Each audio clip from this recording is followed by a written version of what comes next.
Jermall Charlo wins a wide unanimous decision against Jose Benavidez Jr. What'd you think of the fight?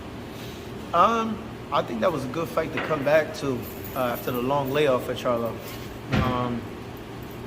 They had their moments where they had like a war could have broke out in between rounds. I mean, not in between rounds, like during the rounds.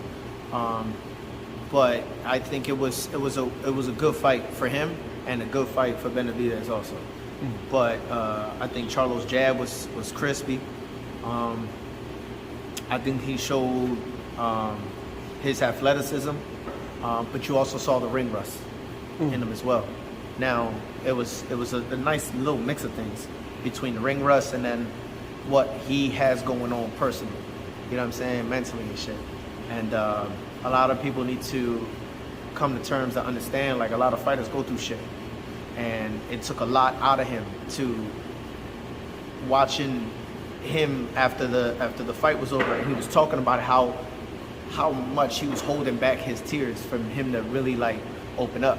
So people see the Charlo that's like the asshole. People see him doing obnoxious shit, him arguing with his brother, him doing this, him doing that. But people don't know what goes on when that door is closed, when the camera not in your face, when there's no exposure to what you got going on in the gym. It's what happens behind the closed door. You know what I'm saying? And I think that played a factor in his performance. But he still did it, still pulled it off. And I would like to see him do more at 160, 168. I would like to see him fight Plant. I think it's time, being that he missed weight. I mean, he was over 3 pounds. Yeah. You think it's time to make that move, or was that just him being off for 2.5 Plant years? versus Plant? I'm not sure. I would take one more and try to do it like early next year before throwing him in there with Plant. Because Plant has been busy. But I think that would be a solid move. You know what I'm saying? I will go with something like that. Now, as far as the mental health aspect, that's something it's got to be taken more serious in this shit. You know what I'm saying?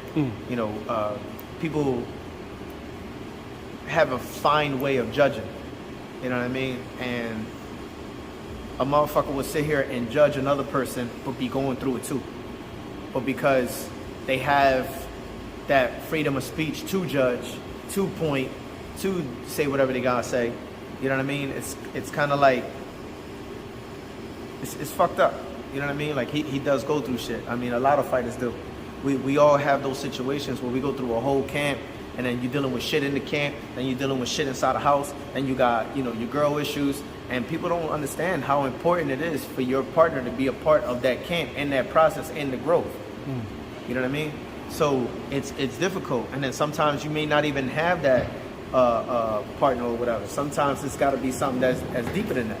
You know what I mean? And I think people need to really take that shit serious, And I think fighters should have some sort of plan in place with the promoters or the managers that they can get some therapy without that stuff, right? Everybody think therapy is a fucking clown ass move, but in reality, it fucking helps you.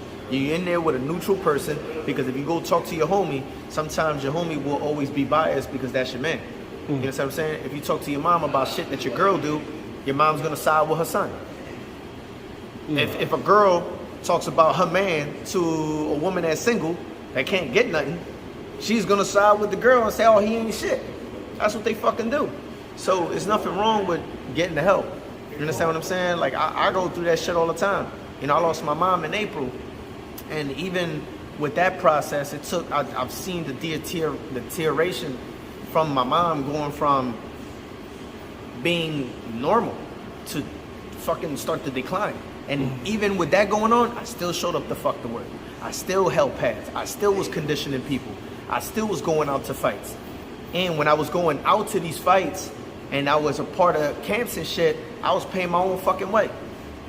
You know what I mean? Like, and no one knew what the fuck I had going on. But I kept that private. But I dealt with it my way.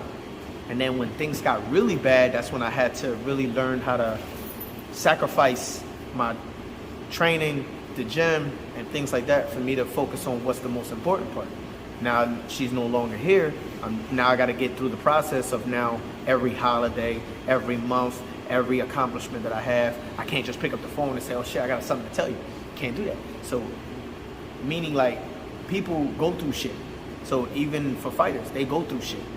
And they just have to be strong no matter fucking what. They look at, the fans look at these fighters as they're superheroes. You understand what I'm saying? They're not fucking superheroes, they're regular people. They go through shit too. Let that man go through what he gotta go through, and if he wants to post some dumb shit, fucking support him. Don't sit there and fucking clown him and say, oh, you need help, you shouldn't be cursing around your kids, or whatever shit. Man, I grew up in the hood, bro. My mom and my folks and my friends and everything, they always had parents that cuss us the fuck out. You know what I'm saying? I done got hit with all kind of bullshit. So, I hope he does well. I hope he recovers well. I hope he does get the help that he needs. And I hope he does reconcile with his brother. Because no matter what happens, that's your brother. We all got siblings, bro. I mean, some of us. We all got siblings to a point where we argue with them, but at the end of the day, that's still your family. You know what I'm saying? So I think that plays a major factor, and I hope he can get his shit in order.